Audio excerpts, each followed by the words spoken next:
제 삶의 목표는 어센션입니다.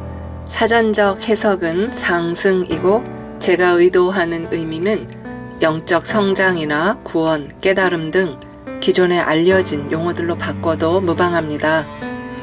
다만 저 자신의 고유한 경험과 여정, 개념 정의를 담고 싶어서 굳이 낯선 단어를 써보는 거예요. 어떤 의미를 담고 싶은가?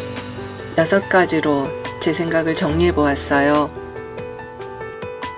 첫째, 다차원의 현실입니다. 어센션은 올라감이라는 단어 뜻대로 성장의 의미를 갖습니다. 그러나 주어진 하나의 궤도를 따라 성장한다는 의미에 국한되지 않고 패러다임 자체를 지속적으로 넘어선다는 의미에서 다차원적인 성장을 뜻합니다.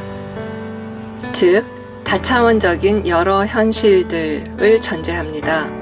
저는 예수님과 부처님, 많은 영적 스승들이 남기신 행적과 전거를 통하여 그리고 현대 물리학의 과학적 탐색을 통하여 다차원의 현실에 대한 확고한 증언들을 발견합니다. 그래서 나는 다차원의 현실 속에서 끝없는 성장을 하기로 선택합니다. 두 번째, 각자의 현실이 출발점입니다. 어센션을 향해 가는 오솔길이 사람마다 고유하다는 것을 발견했어요. 별나다 하는 자식을 키우는 엄마가 천신만고 끝에 그 자식을 별스럽게 보는 자기 자신의 마음을 내려놓습니다. 진실로 자기 안에서 이루어지는 순간 자식도 달라지기 시작합니다. 엄마가 멈추지 않는 한 변화는 지속됩니다. 또 가족을 구원한다고 피땀 흘리던 이가 상대를 바꾸려던 노력을 멈추고 자신 안에 온전히 집중할 때 가족관계의 판 자체가 저절로 바뀌기 시작합니다. 마침내 모든 이가 자기 식대로 삶을 경험하는 거구나 라고 인정하게 됩니다.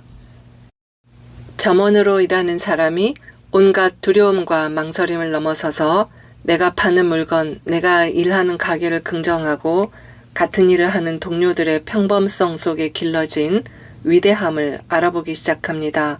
비로소 자기 삶을 안정시키고 다음 단계의 성공과 성장을 준비할 수 있게 되는 것이죠. 변호사로 일하는 사람이 손님의 전전긍긍과 무의미한 간섭을 측은히 바라보고 진실된 조언을 합니다. 자신이라고 해서 그들과 다른 별나게 잘난 사람이 아니라는 인정과 더불어 그는 인간을 위로하는 변호사로 성장해 갑니다. 승승장구하던 사업이 멈추고 심리적 위기를 맞은 사람이 자칫 마음 잘못 먹으면 큰일 날 수도 있겠다 하며 진땀을 흘리는 동안 일상적인 위로 한마디, 편이 되어 들어주는 누군가의 시간들이 얼마나 소중한지 깨닫습니다. 어려운 상황에서는 그것만으로도 중요한 힘이 되더라고 지인들에게 당부합니다. 이 모든 사람들의 언어에는 힘이 들어 있습니다. 그 힘을 저는 영성이라고 부릅니다. 그러니 영성가는 다양한 삶의 현실에서 발견됩니다. 무신론자의 외양을 띠고 있으나 인간을 사랑함으로써 자기 내면에서 신을 이해하는 사람일 수도 있고 혹은 중립이나 불가지론의 입장에서 있는 그대로의 현상을 천착하는 과학자, 의사일 수도 있고 특정 종교 안에 있으나 그 너머를 이해하고 허용하는 신심 깊은 종교인일 수도 있습니다. 어센션이란 괴롭고 불만족스러운 현실을 뛰쳐나가게 하는 탈출구가 아니라 그토록 내 마음에 안 드는 나 자신과 나의 현실에 내포되어 있는 다차원적인 의미에 눈뜨는 것입니다. 그럴 때 비로소 평화가 자리 잡고 변화와 도약, 성공이 안정적으로 이루어집니다. 세 번째는 모든 방법으로부터 배운다입니다. 나 자신과 현실 속에 내포된 다차원을 발견하는 여정은 자기 내면을 중립적인 탐색자의 눈으로 들여다볼 때 시작됩니다. 따라서 어센션 테크닉이란 자신을 탐색할 수 있는 힘을 길러주는 수단이면 됩니다. 실은 모든 치유적, 영적 가르침이 이런 것의 다름 아닙니다. 위대한 경전이나 현명한 스승, 기도, 명상이나 수행법, 신비주의적 테크닉도 좋고 깊이 있는 책 한 권, 빛나는 노래 한 줄, 이러저러한 다양한 치유법, 이웃이 보여주는 삶의 양식 등 자신을 관조하고 지혜를 얻게 하는 모든 것이 어센션의 방편입니다.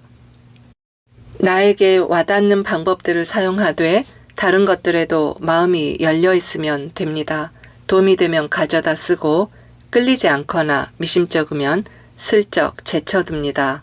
그러니 방편의 우월성을 가지고 논쟁한다면 어센션 여정에서 참으로 볼품없는 시간 낭비입니다. 인간의 에고는 우월감과 열등감이라는 이원성을 바탕으로 하며 어센션 여정에서조차 이러한 심리게임이 지속되기 때문에 가장 경계해야 할 위험한 덫입니다.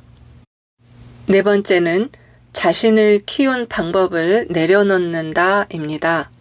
성장이 목적이고 수행법, 테크닉은 수단입니다. 이 관계 또한 단계별로 달라집니다.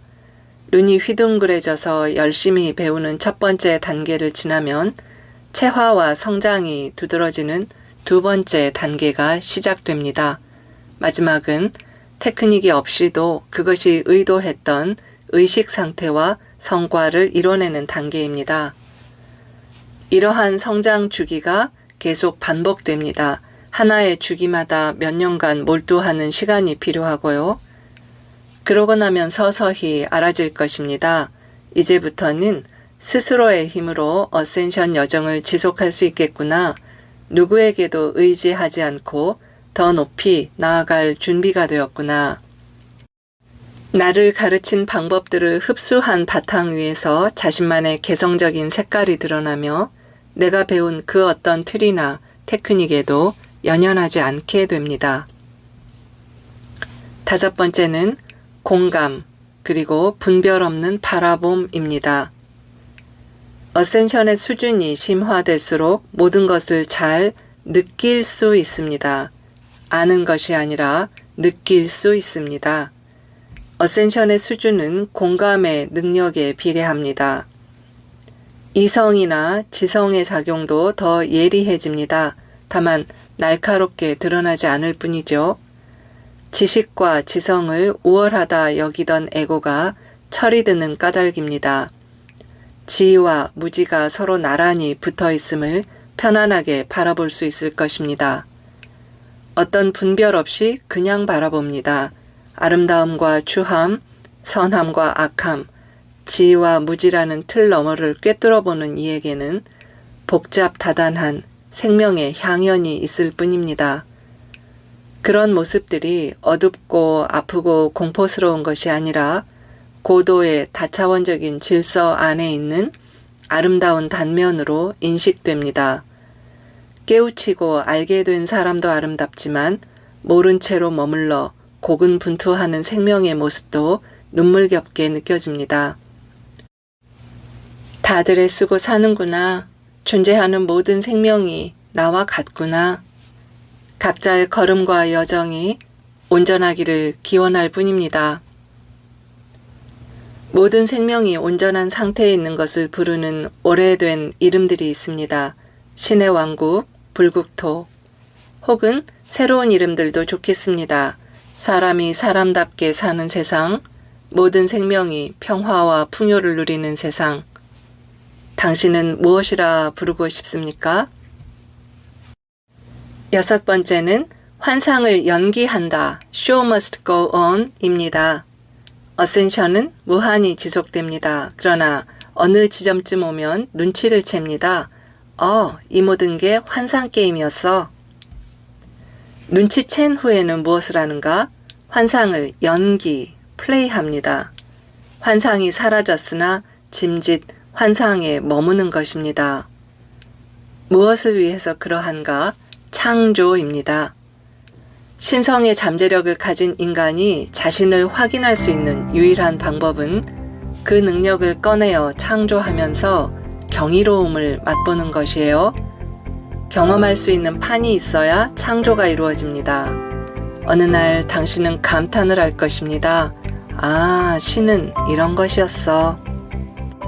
당신이 경험한 신은 그 누구의 것과도 다른 자신만의 정의가 될 것입니다. 그것이 당신의 어센션입니다.